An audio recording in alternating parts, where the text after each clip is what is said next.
haalli bakka sanatti nu hudate haala baay'ee gaddisiisaa ture. Bakka sanatti dhumneet kan turre jechuun nan danda'a. Humni addaa poolisii Oromiyaa jedhamuudhaan beekaman. Viidiyoon yeroo eessumni Hacaaluu fa'aa ajjeefamanii namoonni biroon ajjeefaman illee viidiyoon waraabamee OMN irratti deemaa ture san haala sana keessa teenyee kan waraabne. Konkolaataa 3-4 dabarsine kan majaraa fakkaanne jaruma keessa seenne waraanaa nu fixuuf nu eeggatuun eegamne sakatta'insa tokko malee finfinnee galle.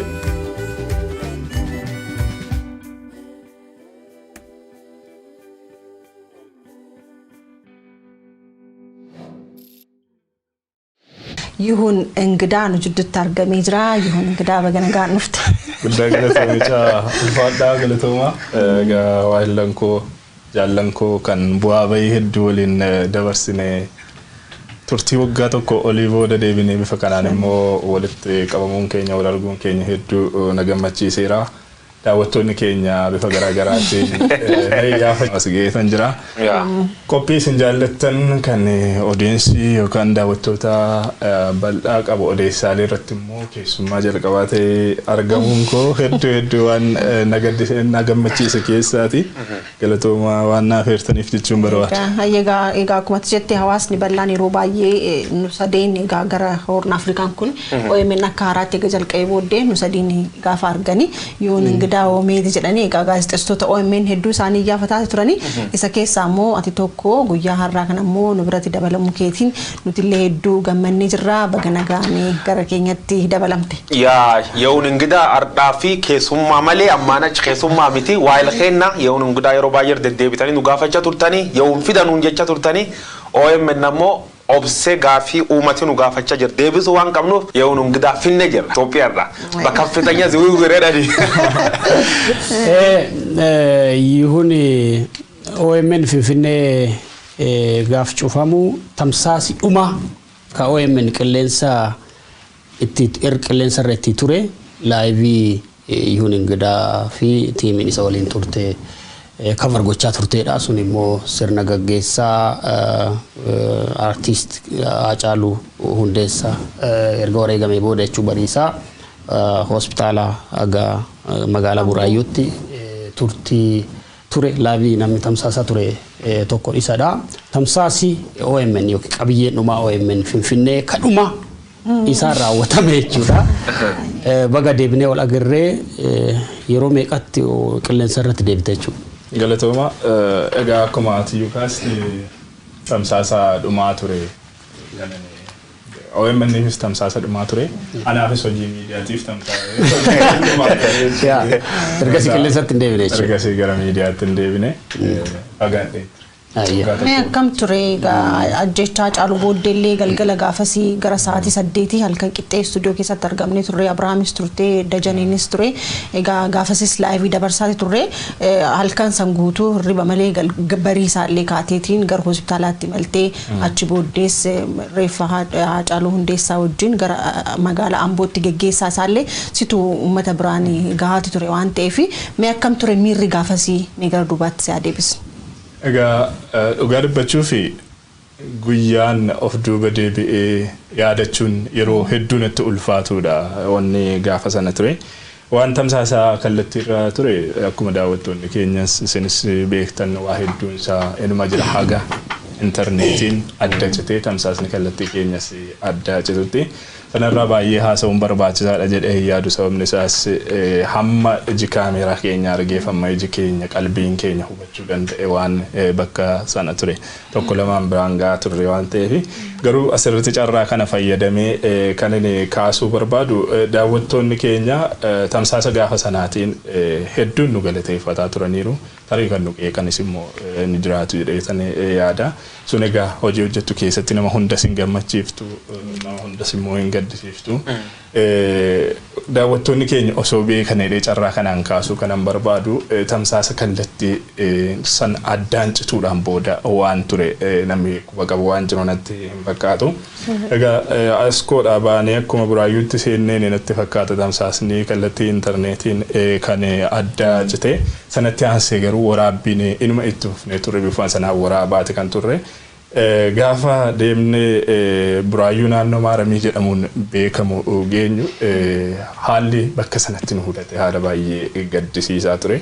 Bakka sanatti dhumneeti kan turre jechuun nan danda'a. Humni addaa poolisii Oromiyaa jedhamuudhaan beekaman kallattiidhumaan nutti dhukaasuutti kan isaan jalqabanii egaa akkuma hedduun keessan yaadattan dudduuba makiinaarra teenyee kan dhaabateeti kan kallattiidhaan waan sana tamsaasaa turre. Bifa haala sana keessatti dhukaasa akkas hamaa sana keessatti qeerroon nurraa qolachuudhaaf lubbuudhaan nu baraaruudhaaf aarsaan isaan kaffalan illee salphaa hin turre. Sana keessa darbine egaa achuma gara keellaa geenye keellaadhaa gaafa reenfi ol deebi'uudha geenye ol deebi'uudhaaf jennu Jawaar faallee hidhamanii jiru darbees immoo hojjettoonni OMNs to'atamanii jiru stuudiyoonis to'atamee waan jiruuf isin bakkuma sana bakkuma jirtan dhokadhaa achuma turaan hin jedhani. Egaa filannoon qabnu gara mana hiriyaa keenya yookaan waahila keenya ammallee mana hidhaa jira maqaa dhabuun baay'ee barbaachisaa miti. Achitti gorree achi boqonnee achumaan achi bulle haalli ture sun ba'uudhaaf kan nama dandeessisu waan hin turreef jechuudha. Bullee immoo ganama gaafa kaanu jechuun isa gaa kibxata ganama ta'anatti fakkaata. Kibxata ganama gaafa kaanu reenfi Hacaaluu helikooppitariidhaan gara Ambootti deebifamee jira. Sirni awwaalchaallee har'uma raawwatamaa waan jedhu dhageenye. Egaa OMN sirna awwaalchaa Hacaaluu irraa hafuu hin danda'u nutis hafuu hin qabnu wareegama barbaachisu aarsaa barbaachisu hundumaa kaffallee bakka sanatti argamu qabna waan jedhuun daandii sanarra konkolaataan biraan hin deemu beekte haalli jirullee haala si deemsisu miti sadarkaa olaanaadhaan waraanni buufateeti kan ture sana cabsineetuma itti deemne amma maqaa isaanii dha'uun barbaadu waa hillan kiyya faana jechuudha. Akkuma Amboo geenyeen yaada qeerroo fuuchuutti kan jalqabne magaaluma keessa dhaabannee naannoo hoteela Jibaatiif Maccaa jedhamuun beekamutti bakka sanatti gaafa yaada hawaasaa fuuchuudhaaf jalqabnu humnoonni tikaa mootummaa kallattii garagaraadhaan hookkaratti jijjiiran waan bakka sana ture. Egaa nus qeerroo dhiifama gaafannee kan nuti baanes mana maatii Hacaaluutti argamu sirna awwaalchaa Hacaaluu irratti argamu waan tureef gara maatiiti kan deemne. Gara maatii wayita deemnutti numaadha achi ga'ee konkolaatarraa bu'u waraanni mootummaa kallattii garagaraa ta'in dhufee kallattiidhumaan dhukaasa nurratti bane sana keessatti nu fixuudhumaaf ture haalli ture. Qeerroon akkuma dura ta'e sana uummanni Amboo qeerroon dura goranii ijoollee kana hin fixan durkatti jedhanii nu hambisanii viidiyoon yeroo eessumni Hacaaluu fa'aa ajjeefamanii namoonni biroon ajjeefaman illee viidiyoon waraabamee OMN irratti deemaa ture san haala sana keessa teenyee kan waraabne itti dabarsinee isiniin kenninu jechuudhaan qeerroon duubaan nu miliqsanii mana namaa keessa dhokannee marfam waraanni nu marsee manuma nuti keessa dhokannellee marfamnee dhukaasne haga roobii yommuu kamisadha kan Hacaaluun awwaalame haga sanatti itti fufeeti kan ture mana naannoo nuti turre marsanii jechuudha waraanni. Achittuu kaameraa qabattanii deemtan wajjin akka gargar baatanis dhagee ture. Ogeessi kaameraa kiyya gola Hacaaluu fa'aa keessa akka dhokatu taasifame ana kara duubaa fuudhanii gambiraatti na miliqsanii konkolaachisaan keenyaa fi konkolaataan keenya bakka garagaraati kan isaanii turanii sana hundumaa nu fixuudhumaaf ture haalli gaafa sana ture. Yihun ulfaadhu armerra waan tokko akka nu qulqulleessi barbaanne gaafas akkuma maatii Hacaaluu fa'aatti dhukaasi baname firii Hacaaluu fa'aaleen ijjeefamu waan kan maatii Dubbate dhiyoo tana gaafas ammoo Shimallis Abdiisaa fa'aan gad baatee umniti shanee dhufanii maatii Hacaaluu irra dhukaas bananii maatii Hacaaluu nam ijjeessanii jedhan naannoo sun shaneen turte kaamera viidiyoo sun qabu viidiyoo sun si gaafachuuf ture viidiyoon sun akkamiin baate gamma qofa hin qabdu dubbachuuf OMN waraabuullee hin beekne bakki sun qaamni dhufee namijjees uummata fit hasaleen argitan qaama kami uummati beeku waan qabuuf gaazexeessa waan taatee bakki sun waan argamteef. Egaa nuti bakka sana turre